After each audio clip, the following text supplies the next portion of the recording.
Hey everyone, today we're jumping into Bananagrams. You know, that super fast-paced anagram game that's, well, designed to drive you bananas. It's all about speed, it's competitive, and it's a ton of fun. So you can play this with just 2 people or a whole group of up to 8. And the best part? No turns. Everyone is playing at the exact same time, which makes it a wild race to the finish line. All right, in this quick explainer, we're going to cover everything you need to jump right into your first game. So let's get started. First up, what's the goal here? What are you actually trying to do? Well, it's pretty simple, really.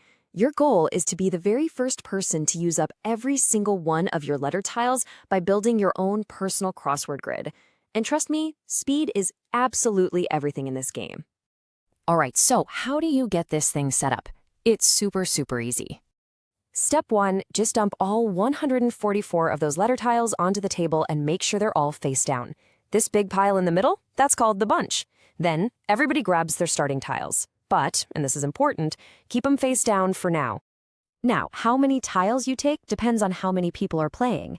If you've got 2 to 4 players, everyone's going to grab 21 tiles. For a group of 5 or 6, you'll each take 15. And if you've got a big party of 7 or 8, everyone just starts with 11. Okay, setup is done. You're ready to go. So, let's dive into how you actually play. So to kick things off, literally anyone at the table can yell split. That's the signal.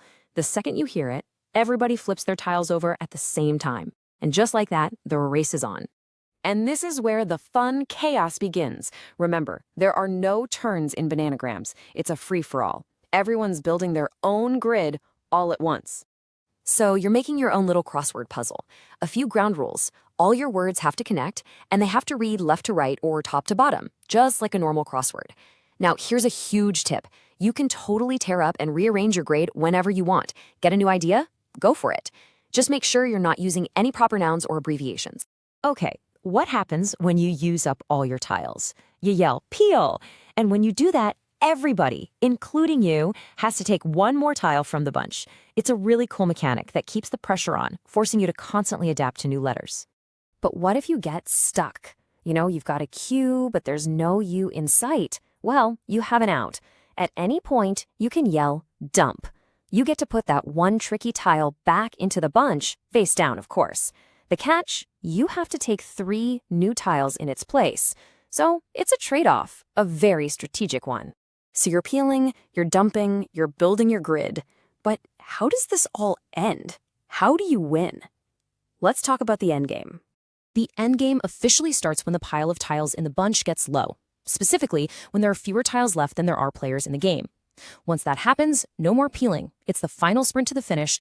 So in this final phase, the very first person to use up all their tiles in a complete valid grid gets to shout bananas and claim victory for the round.